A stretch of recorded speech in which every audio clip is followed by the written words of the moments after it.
Episode 38. Who was telling the truth? Andrea thought that Lelaine was too pretty, as she watched lots of boys staring at her longingly from the audience. They were all talking about her beauty and her modesty. Everyone smile at the camera, said the photographer. Andrea was not even in his viewfinder. After the photos had been taken, the host asked everyone to leave, but stopped Jeff and Lelaine. Jeff, please wait a moment. As the highest contributor, everyone is curious about your situation. Have you got a moment to talk? Jeff, please accept this interview, shouted one admirer. I want to know more about you, handsome, another girl said. The audience began to cheer for him. All right.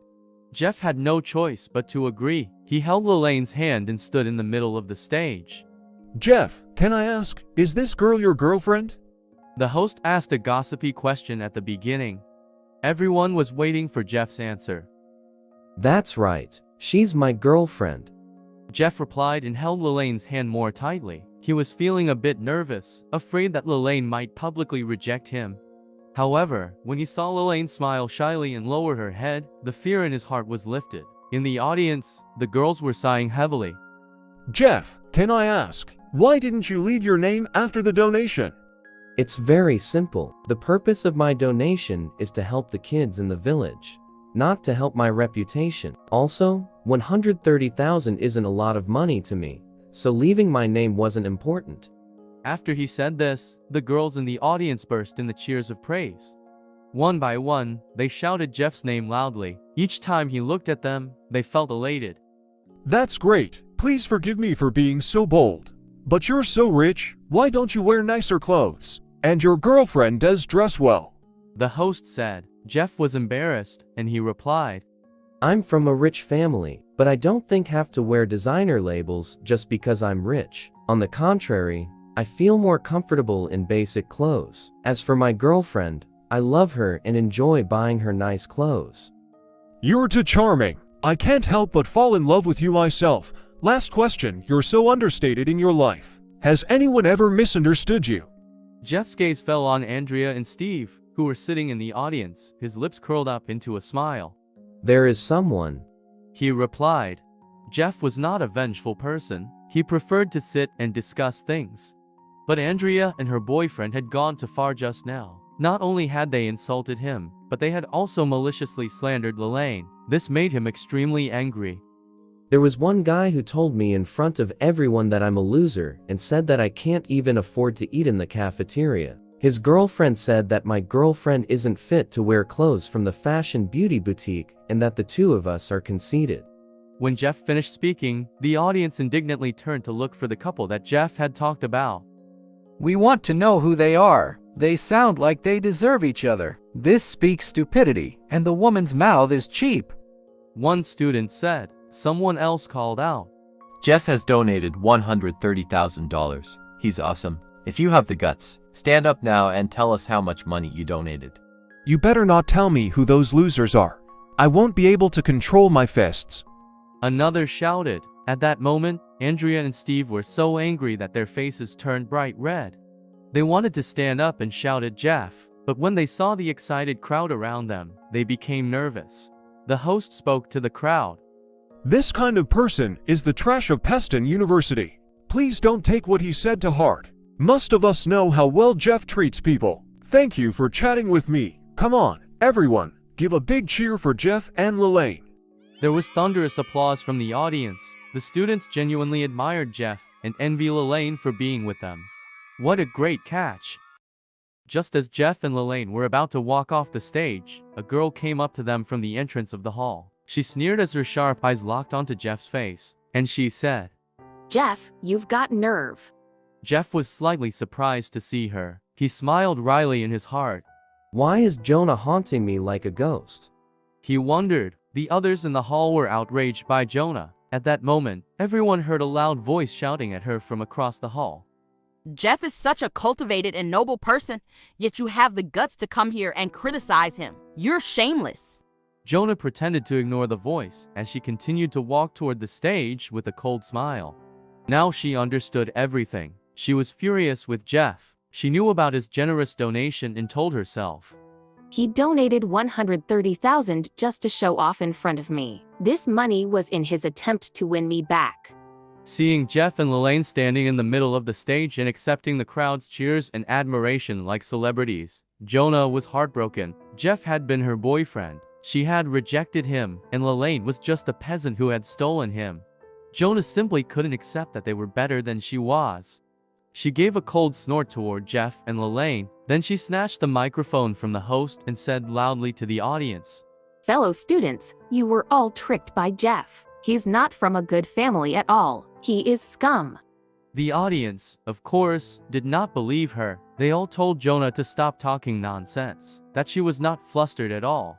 On the day of Jeff's donation, I was by his side. The fact is he pretended to donate $130,000 to show that he was generous in front of me and wanted to win me back. If he did donate $130,000, it wasn't his family's money, but the money he won from the lottery. If you don't believe me, you can ask this girl if what I said is true. Jonah looked at Laura. It seems it could be true. That day, this girl was by Jeff's side. Laura whispered that convinced everyone. So what this scum just said now was a lie. He's not from a top family at all. I think he's just a poor scum loser. One of the students said. So that's why he donated money to impress beautiful women. What he said just now sounded so genuine. I can't believe we've seen through his lies so quickly. Another shouted. Another called out. So he won the lottery. Look at his clothes. He looks like a beggar. If he had money, he would buy himself some decent clothes. He must be stupid, right? Hearing everyone scolding Jeff and Lelaine, Jonah, Andrea and Steve felt very smug. Can I just say something? Jeff calmly said to the audience. Someone from the audience replied. We don't appreciate your tricks. So what else do you have to say? You're just a liar and a loser. Jonah butted in. Everyone listen to what this loser is going to say in case he claims we're bullying him. She knew that no matter what Jeff said, it wouldn't change the situation. She crossed her arms over her chest and raised her eyebrows at him. Jeff cleared his throat and said, I've decided on the spur of the moment to donate another $130,000 to the poor villages. No one could believe it, a total of $260,000. How could Jeff, a sophomore, have so much money? Everyone's first thought was Jeff was desperate and saying the first thing that came into his head. Forget about $130,000. I'd be surprised if you could take out even $500 today. One guy shouted. Jonah didn't take Jeff's words seriously. She had already worked out that Jeff couldn't have a cent left out of the $150,000 he had won. The others agreed with Jonah. Jeff ignored everyone and asked Laura for the account number for donations. He called the customer manager of Metro Bank, Albert Miller, and asked him to transfer $130,000 to that account. At that moment, a staff member rushed onto the stage and whispered a few words into the host's ear. The host's expression changed dramatically as he looked at Jeff in surprise. He did donate just now. He transferred $130,000 to the school account. The donor is indeed Jeff. The host said excitedly to the audience, his head shaking as he held the microphone. The audience looked at Jeff like they were looking at a god. Although they were in the same hall as him, they felt that Jeff was a person who was way out of their reach. Jeff, do you have any thoughts for us to share? The host was holding the microphone attentively looking at Jeff's handsome face. The women in the crowd couldn't help but want to kiss him. Actually, to me, the amount of money I donated doesn't seem that much. I just hope that it can be used to help the kids in the village. Jeff glanced at the stunned Jonah and continued. Of course, I don't like it when people maliciously fabricate rumors about me and insult me. The audience burst into applause. One girl shouted, This is the magnanimity of a super rich gentleman. You can't tell me that Alex is a loser. I'll never believe you. Jeff is so handsome and he's rich. He's so perfect. Another cried out. Just now that horrible woman criticized Jeff. That was terrible. She even said that he was chasing after her. Are you still pretending that's true? Another said to Jonah. Now, Jonah had become the target of public criticism. A large number of girls rushed over, pulling at her hair and her clothes, leaving her in a miserable state as she was pushed out of the hall. Jeff and Lelaine had become celebrities and were surrounded by the crowd. But when everyone was distracted by the girls chasing after Jonah, Jeff took advantage of the moment, and he and Lelaine quietly left the hall. The girls chasing Jonah soon gave up and stopped running.